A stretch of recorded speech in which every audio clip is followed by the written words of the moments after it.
I financed my family's fabricated lives until I uncovered the truth. I'm 34 years old and started a construction business about 5 years ago, focusing on upscale custom homes and commercial renovations. It turned out to be incredibly profitable. I went from struggling to pay rent in my rundown studio apartment to being worth over $10 million in just 3 years.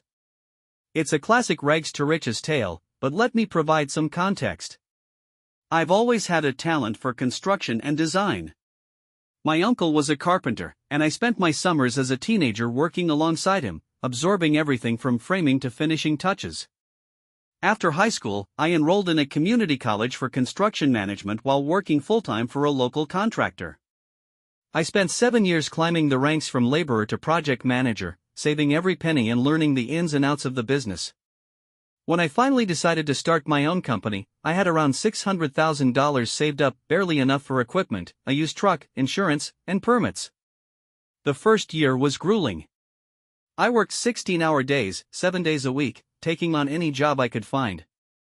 My first office was literally my kitchen table in a small apartment that had mold issues and a landlord who never made repairs. I remember eating instant noodles for weeks just to afford my first employee. But then, we caught a break. We landed a contract to renovate a restaurant owned by a well-known celebrity chef. He was so impressed with our work that he recommended us to his affluent friends. Suddenly, we were receiving calls to build custom wine cellars, home theaters, and extravagant outdoor kitchens for the elite. From there, we transitioned into custom homes, and the business took off. My family background is complicated. Growing up, I was always the odd one out. My parents, aged 60 and 58, and my siblings, 36 and 31, formed a tight-knit unit, while I felt like the awkward outsider. My sister, Emily, was the golden child, an athlete and straight-A student, the whole package. My brother, Jake, was the popular one, homecoming king, and football captain. And then there was me, the quiet, nerdy kid who always had his nose buried in a book or tinkering with building projects.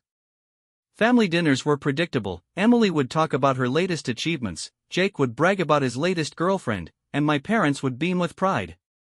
When it was my turn to share, my dad would inevitably check his watch, or my mom would suddenly remember something she needed to do in the kitchen. If I dared to mention my interest in architecture or design, my dad would scoff and say, "Those who can't do, build," whatever that meant. I remember my high school graduation vividly. My parents threw a lavish party at our house, and for once, I felt a glimmer of hope that they might finally be proud of me. But no, it turned out they were just using my graduation as an excuse to showcase their new backyard renovation to their friends. I spent most of my own graduation party sitting alone by the pool while my parents paraded their friends around the new outdoor kitchen. Not a single person asked about my future plans. When I told them I was going to community college for construction management instead of a prestigious university like Emily, my mom cried, not tears of joy, but tears of disappointment. My dad didn't speak to me for 2 weeks, and Jake laughed, saying I'd be digging ditches for the rest of my life. So when my business took off and I started making life-changing money, I thought things would change. I believed they would finally see that I wasn't a failure. Suddenly, my family was incredibly interested in my life. Parents who barely called on my birthday were now texting me daily. Emily, who used to forget to invite me to her parties, was now asking me to play golf at her country club on my dime, of course. Jake, who used to mock my thrift store clothes, was now seeking my fashion advice, which really meant asking for money for his shopping sprees. The first time my mom called just to check in, I was parked outside a potential commercial property I was considering purchasing. I remember staring at her name on my phone, feeling a strange mix of suspicion and hope. We talked for nearly an hour, the longest conversation we've had in years. She asked about my business, my health, if I was eating well, things she had never cared about before.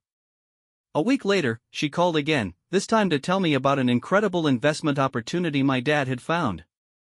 They just needed a small loan of $80,000. I said yes immediately, desperate for their approval. The money was transferred that day, and I never saw it again. That investment was never mentioned again. That was just the beginning. Soon, the requests started coming in more frequently. Mom needed a new car because her Mercedes was having issues. Dad's golf club membership of a mess this is? My father's voice was a mix of anger and embarrassment, and I could almost picture him pacing back and forth in the lavish golf club, surrounded by his peers.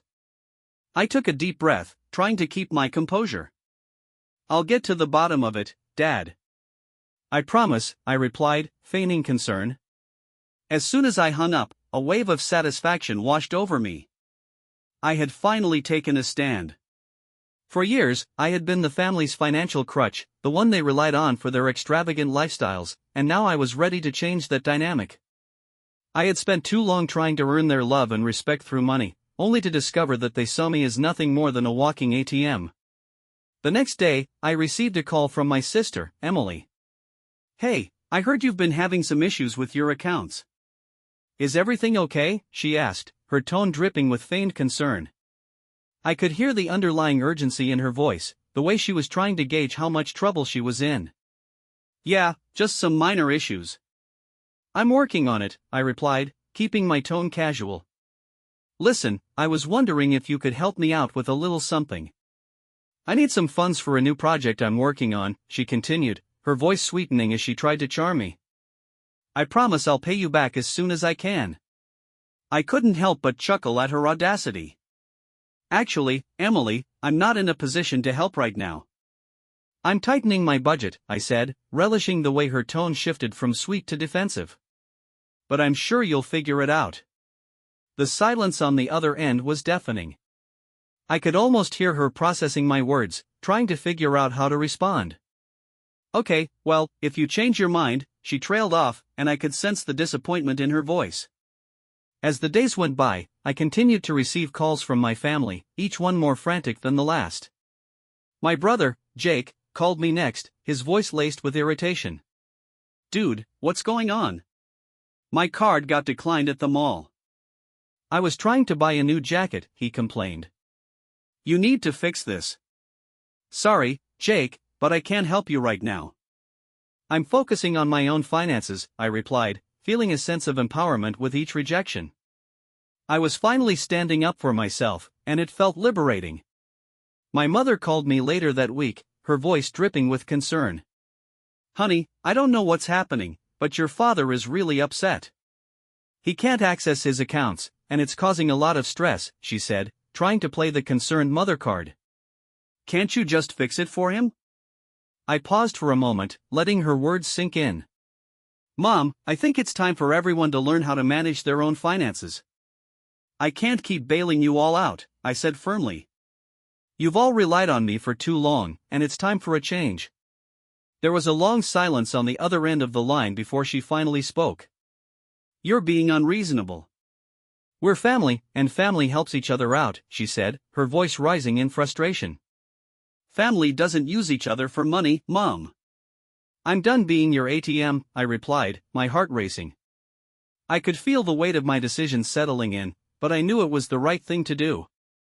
As the weeks passed, I watched as my family struggled without my financial support. They were forced to confront their own spending habits and the reality of their lives without my money. I felt a mix of guilt and relief. I had spent so long trying to earn their love, but now I was finally prioritizing myself. I started to focus on my business, pouring my energy into projects that excited me. I hired new employees, expanded my services, and began to build a reputation that didn't rely on my family's approval. I was finally carving out my own identity, separate from the expectations they had placed on me. One evening, I received a text from Emily. "Can we talk? I think we need to sort this out," she wrote. I hesitated for a moment, but then I decided to respond. "I'm open to talking, but it's going to be a different conversation than before." When we met, I could see the tension in her posture. "You've changed, and not for the better," she said, crossing her arms defensively. "You used to be so generous. What happened?" I took a deep breath, trying to remain calm. I realized that my generosity was being taken for granted. I was trying to buy embarrassment and chaos. It was almost poetic, watching the facade they had built around themselves crumble to dust. I had spent years trying to earn their love and acceptance, only to realize that they had never truly cared about me. They had only valued what I could provide, and now that I had pulled the rug out from under them, they were left floundering. The day after the gala, I received a barrage of messages from my family, each one more frantic than the last. My mother's texts were filled with desperation, pleading for me to reconsider my decision. "Please, honey, we can work this out. We're family," she wrote, but I didn't respond. I was done playing the role of the dutiful son who would always come to the rescue. Jake called me next, his voice laced with panic. "Dude, you need to fix this. I can't even afford my rent this month." "What are you doing?" he shouted, but I simply let the call go to voicemail. I had spent too long being their financial safety net, and now it was time for them to face the consequences of their actions. Emily reached out as well, her tone shifting from anger to desperation. "You can't do this to us. We need you," she cried, but I remained silent. I had given them everything, and now it was time for them to learn how to stand on their own 2 feet. As the days turned into weeks, I watched as their lives spiraled out of control. My parents' luxury cars were repossessed, their country club memberships were revoked, and the mansion they had flaunted for years was on the verge of foreclosure. I felt a strange sense of satisfaction as I saw them struggle, but I also felt a pang of guilt.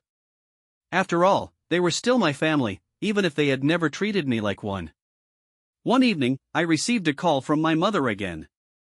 This time, her voice was shaky, and I could hear the desperation in her tone. "Please, just give us a little bit of money to get us through this rough patch. We'll pay you back, I promise," she begged. I could hear the cracks in her facade, the cracks that had once seemed so solid. "Mom, I can't keep doing this. You all need to learn how to manage your own lives without relying on me," I replied, my voice steady. "I've been your ATM for too long, and it's time for you to face the reality of your situation." There was a long pause on the other end of the line before she finally spoke. "You're being cruel. We're your family, and family helps each other out," she said, her voice trembling. "Family doesn't use each other for money, Mom. I'm done being your financial crutch," I said firmly. "You need to figure this out on your own." The silence that followed was deafening. I could almost hear her processing my words, the realization that I was no longer the person they could manipulate. "You'll regret this," she finally said, her voice cold. "Maybe, but I'd rather regret this than continue living a lie," I replied before hanging up. As the weeks went by, I continued to focus on my business, pouring my energy into projects that excited me.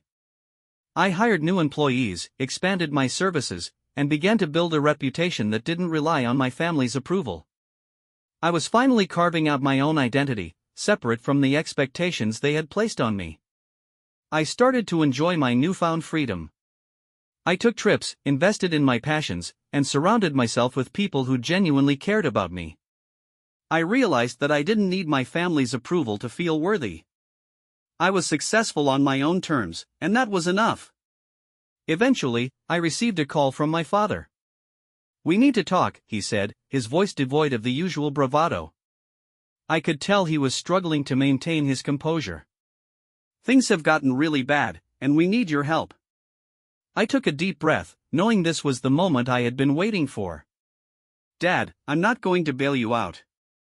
You all need to face the consequences of your actions," I replied, my voice steady. "Please, we're your family. We can work this out," he pleaded, but I could hear the desperation in his voice. "Family doesn't use each other for money, Dad. I'm done being your ATM," I said firmly. "You need to figure this out on your own." As I hung up the phone, I felt a sense of liberation wash over me. I had finally taken control of my life, and I was no longer bound by the expectations of my family. I was free to pursue my dreams without the weight of their demands holding me back. In the months that followed, I watched as my family struggled to rebuild their lives. I hope you can find it in your heart to forgive us. We are struggling, and I realize now that we took you for granted. I know I've said things that hurt you, but I want to make amends. Please, let's talk. We can work through this together." As I read her words, a mix of emotions washed over me. Part of me wanted to feel sympathy, to believe that maybe, just maybe, she was sincere. But the other part of me, the part that had endured years of their condescension and manipulation, felt a surge of anger. This was the same woman who had mocked me, who had laughed at my dreams, and now she was trying to play the victim. I set the letter down, my mind racing. Did she really think I would just forget everything? Did she believe that a few heartfelt words could erase the years of emotional abuse? I could almost hear her voice in my head, dripping with that same condescending tone she had used for years. I decided to take a moment to reflect. I poured myself a glass of whiskey and stared out at the city skyline, the lights twinkling like stars against the darkening sky. I had worked hard to build my life, to create something meaningful, and I wasn't about to let my family's toxic behavior pull me back into their web of manipulation. The next day, I received another call from my mother. "Please, just think about what I said in the letter," she pleaded. "We can fix this. We're family." I took a deep breath, trying to remain calm. "Mom, you don't get it. Family doesn't treat each other the way you treated me. You used me for your own gain, and now that the money is gone, you want to pretend like everything is fine?" There was a long pause on the other end of the line. "I didn't mean it like that," she finally said, her voice shaky. "I was just trying to keep up appearances." "Keep up appearances? You mean you were trying to maintain your status while using me as your financial crutch?" I shot back. "I'm not going to be your safety net anymore. You need to figure this out on your own." The silence that followed was deafening. I could hear her breathing, the realization sinking in that I was no longer the person she could manipulate. "You're being unreasonable," she finally said, her voice cold. "No, I'm being realistic. You need to face the consequences of your actions," I replied firmly. "I'm done with this charade." As I hung up, I felt a sense of relief wash over me. I had finally stood up for myself, and I wasn't going to let their guilt trips pull me back into their toxic world. Days turned into weeks, and I continued to focus on my business and my own happiness. I surrounded myself with supportive friends who genuinely cared about me, and I poured my energy into projects that excited me. I was finally living life on my own terms, free from the weight of my family's expectations. But then, just when I thought I had escaped their grasp, I received a call from my brother, Jake. "Dude, you need to help us. We're in a really bad spot," he said, his voice filled with desperation. I felt a mix of anger and pity. "Why should I help you, Jake? You all laughed at me when I was struggling." "You thought I was a joke," I replied, my voice steady. "That was a long time ago." "We were just being stupid," he said, trying to sound casual. "Can't we just move past this?" I shook my head, even though he couldn't see me. "No, we can't. You all need to learn how to stand on your own 2 feet. I'm not going to bail you out anymore. Come on, man. We're family," he pleaded. "Family doesn't treat each other the way you treated me. You need to figure this out on your own," I said firmly before hanging up. As the days went by, I watched as my family continued to struggle. They had lost everything, and I felt a strange mix of satisfaction and guilt. I had spent years trying to earn their love, only to realize that they had never truly cared about me. One evening, I received a text from my mother. "Please, let's talk. We can work this out," she wrote. I hesitated for a moment, but then I decided to respond. "I'm open to talking, but it's going to be a different conversation than before." When we met, I could see the tension in her posture. "You've changed, and not for the better," she said, crossing her arms defensively. "You used to be so generous. What happened?" "Family is family, but that doesn't mean I owe them anything."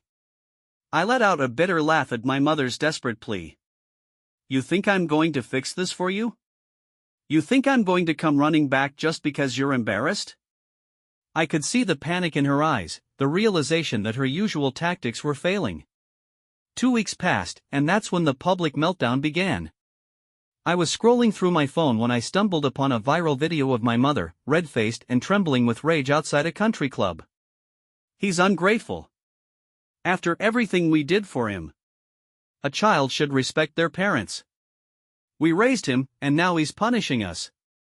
The whispers of onlookers filled the background, and even the reporters seemed uncomfortable. Then my father stepped forward, his crocodile tears glistening under the camera lights. "We only ever wanted the best for him," he sobbed. "And he abandoned us. What kind of son does that? I stared at my phone, a slow rage bubbling in my chest. This was their final trick, playing the victims and trying to turn the world against me. But they underestimated one thing: the truth was on my side. That same night, I made my move. I sat at my desk, opened my laptop, and began to type a simple statement, nothing dramatic, nothing emotional, just cold, undeniable facts. I was standing behind my parents at a family dinner when they laughed about how stupid I was, how they only kept me around for my money. I heard every word. They have used me for years. I have no regrets about cutting them off. I added a screenshot of text messages from my mother asking for money and one from my father complaining that I hadn't paid for their vacation yet. Just for good measure, I pressed post. Within minutes, my phone exploded with notifications. People weren't stupid, they saw right through my parents' lies. Comments flooded in: "You don't owe them anything. Good for you. Stand your ground. Parents like this don't deserve forgiveness." Just like that, their final trick backfired.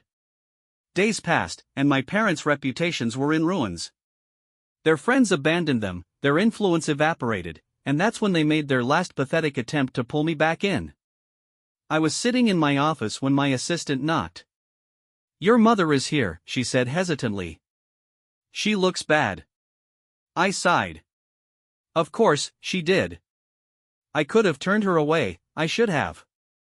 But a part of me, the part that still wanted closure, said to let her in. So I did. My mother stepped into the office, her usual air of superiority gone.